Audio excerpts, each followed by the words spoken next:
የአቶ አስጨናቂ የስነ ልቦና አማካሪ ነው። አረፍ በል። እሺ እንኳን ደህና መጣ። እንኳን ደህና ቆየ።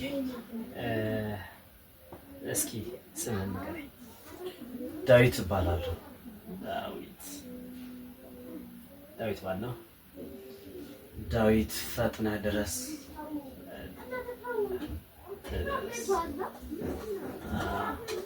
ዳዊት ምን አስጨነቀው?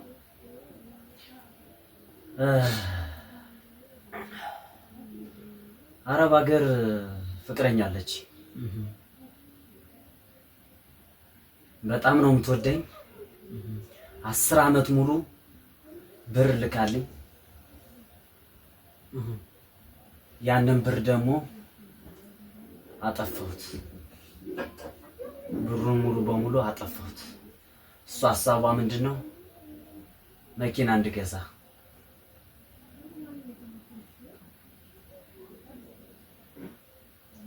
ይሄ ነው እንግዲህ።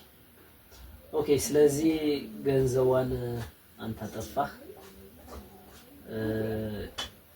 መኪና እንደገዛ ነው የምታውቀው እሷ? ያ መኪና እንደገዛው ነው የምታውቀው። ኦኬ፣ ታዲያ አሁን መኪና አለመግዛትህ ነው አንተን ያስጨነቀህ?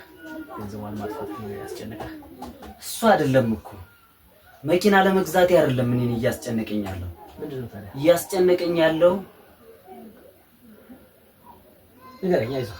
ሰሞኑን ከአረብ ሀገር ልትመጣ ነው።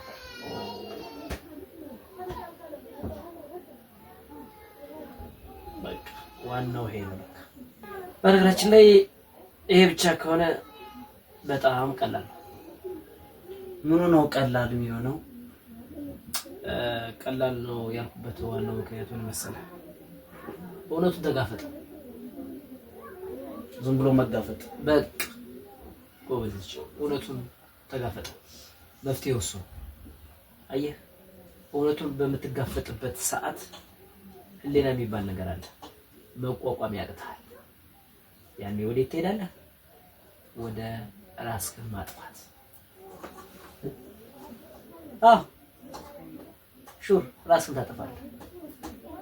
ያኔ አንተ እሷን ካጠፋት ጥፋት አንፃር ልትክሳት የምትችለው ወይም የእሷን ሀዘን ሊያጸናና የሚችለው ያንተ ራስ ማጥፋት። ያኔ ፌር ይሆናል። ይሄ ነው ምክር? በጣም አሪፍ። እሱ ነው ምክር። እንደዚህ ነው የምትመክሩት? እንደዚህ ነው። አቶ አስጨናቂ እንደዚህ ነው የሚመክሩት? ከዚህ የተሻለ ነገር ካለ ሞክርልሃለሁ። ምናልባት ራስን ማጥፋት እያባባሱኝ እኮ ነው። ምን እያልክ ነው? እያባባሱኝ ደጋግመው ሙያዊ ምክር እኮ እየመከርኩ ያለሁት። እንደው ከራስ ማጥፋት ሌላ ከፍ ያለ ነገር ስላጣው ነው። እያዘጋጁ ነው እንዴ? ሊደበደበኝ ነው እንዴ?